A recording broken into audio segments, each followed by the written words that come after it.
students, welcome to my YouTube channel. Today I will solve a question of class 10 of exercise 3.5, question number 2. So our question is, for which value of a and b does the following pairs of linear equations have an infinite number of solution? ये हमारा linear equation का pair दिया हुआ है। इसमें जो हमारा second equation है, इसमें x का जो कोफिशिएंट है वो a और b के रूप में है। तो हमें पता करना है कि a और b का कौन सा मान पुट किया जाए जिससे इन दोनों लीनियर इक्वेशंस का जो पेयर है इसके इन्फिनिटली मेनी सॉल्यूशन हो। मतलब यहाँ a और b का क्या वैल्यू हो जिससे इन दोनों लीनियर इक्वेशंस का जो सॉल्यूशन हो वो इनफाइनेटली हो, बहुत सारे सॉल्यूशन इसके प्राप्त हो। आ रहा समझ में? तो हम पहले इन दोनों इक्वेशन को x plus dy plus c के फॉर्म में कन्वर्ट कर लेते हैं। तो ये पहला इक्वेशन को मैं ऐसे लिखेंगे 2x plus 3y minus 7 is equal to 0। Equation first हमारा। इक्वेशन सेकंड हमारा है a minus B into X plus a plus B into Y minus, अब ये पूरा टोटल जो चीज है ना हम इसको लेफ्ट साइड में लाएंगे तो माइनस इसको एक साथ ब्रैकेट में कर लेंगे हम 3a plus B minus 2 is equal to 0। ये इक्वेशन हमारा सेकंड है। अब हम a और b का कौन सा मान पुट करें कि जिससे इन दोनों लीनियर इक्वेशंस के पेयर का इनफाइनेटली मेनी सॉल्यूशन हो। तो इनफाइनेटली मेनी सॉल्यूशंस के लिए कौन सा क्राइटेरिया अप्लाई होता है? a1 upon a2 is equal to b1 upon b2 is equal to c1 upon c2। अगर ये मतलब सिचुएशन होता है तो उस दोनों इक्वेशंस के इनफाइनेटली मेनी सॉल्यूशन होते हैं ना। तो चूंकि हमें पता है कि इनफिनिटली मेनी सॉल्यूशंस के लिए यही क्राइटेरिया यूज होता है, a1 upon a2 is equal to b1 upon b2 is equal to c1 upon c2। यही होता है। यहां पे हम a1 का मान यहां पे क्या है? 2 है। हम इसको लिखेंगे 2 अपान a2 का मान यहां पे क्या है? a minus b। b1 का मान यहां 3 है और b2 का मान क्या है? a प्लस b है।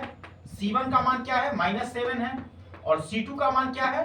माइनस, और इन the bracket 3a plus b minus 2। ये इसी को हमें सॉल्व करना है, इन्हीं दोनों को हमें सॉल्व करना है। तो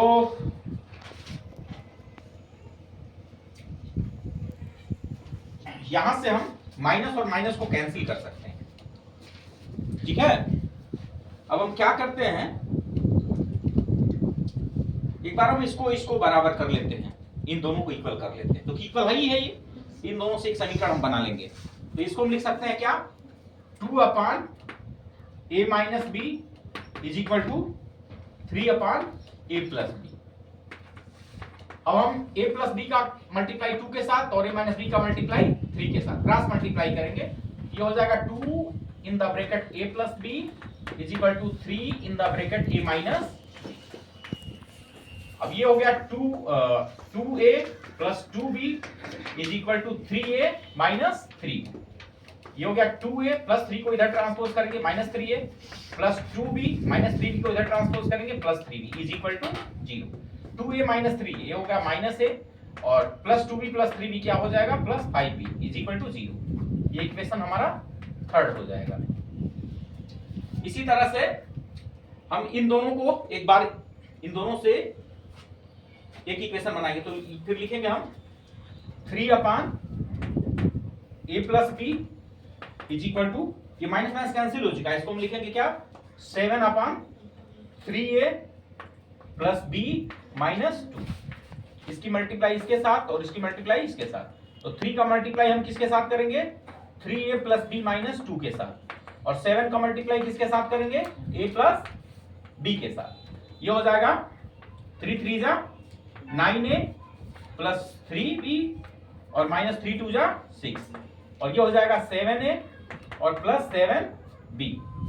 अब हम यहाँ पे लिखेंगे 9a प्लस 7a को इधर ट्रांसपोज करेंगे माइनस 7a प्लस 3b है प्लस 7b को इधर ट्रांसपोज करेंगे माइनस 7b और इज इक्वल टू माइनस 6 को राइट साइड में ट्रांसपोज करेंगे प्लस 6 हो जाएगा। 9a माइनस 7 ये हो जाएगा 2a प्लस 3b माइनस 7 ये हो जाएगा minus 4b is equal to 6।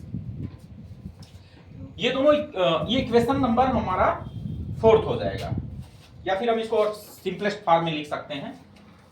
इसको ये हमारा इक्वेशन प्राप्त हुआ है 2a minus 4b is equal to 6। अगर हम 2 कॉमन ले लें कि हो जाएगा a माइनस 2 2 जा 4 इज इक्वल टू 6। तो हो जाएगा a minus 2b is equal to 6 को 2 से डिवाइड कर देंगे तो हो जाएगा a minus 2b is equal to 3। Equation हमारा फोर्थ हो जाएगा। इक्वेशन थर्ड हमारा यहाँ है, इक्वेशन थर्ड है minus a plus 5b is equal to 0 और इक्वेशन फोर्थ हमारा क्या है a minus 2b is equal to 3। इन्हीं दोनों इक्वेशन को हम क्या करेंगे सॉल्व कर देंगे। तो हम दोनों इक्वेशन को लिख लेते हैं। ये हमारा है माइनस a और plus 5b is equal to 0, equation third है। इक्वेशन फोर हमारा क्या है a minus 2b, a minus 2b is equal to 3, equation हमारा 4 है। इन दोनों इक्वेशन को हम ऐड कर लेंगे क्योंकि यहाँ पे a का कोफिशिएंट बैलेंस बराबर है और अपोजिट साइड में, तो दोनों इक्वेशन को हम क्या करेंगे ऐड कर लेंगे। इक्वेशन थर्ड और इक्वेशन फोर को हम क्या करेंगे, इन दोनों को हम ऐड कर लेंगे।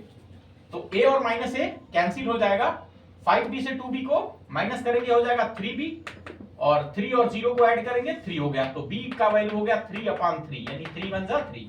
b का वैल्यू क्या प्राप्त हुआ हमें 1 प्राप्त हुआ और b के वैल्यू को किसी एक इक्वेशन में पुट करेंगे हमारा a का वैल्यू प्राप्त हो जाएगा।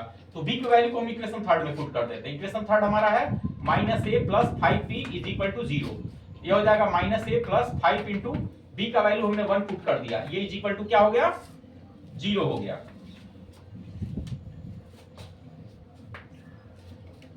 इसके बाद से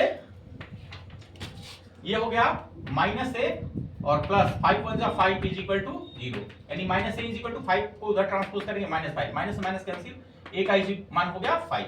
तो a का वैल्यू 5 आ रहा है और b का वैल्यू क्या आ रहा है 1 आ रहा है। अगर हम a का वैल्यू 5 पर पुट करें और b का वैल्यू 1 पुट करें तो ये दोनों जो लीनियर इक्वेशन का पेयर है उनके इन्फिनिटली मेनी सॉल्यूशंस प्राप्त होंगे। इन दोनों इक्वेशंस को हम क्रॉस मल्टीप्लाई मेथड से भी हल कर सकते हैं। ये दोनों इक्वेशन हमने जो बनाया है थर्ड और फोर्थ, जहां पे हमने सॉल्व किया है, इनको हम क्रॉस मल्टीप्लिकेशन मेथड से भी क्या कर सकते हैं सॉल्व कर सकते हैं।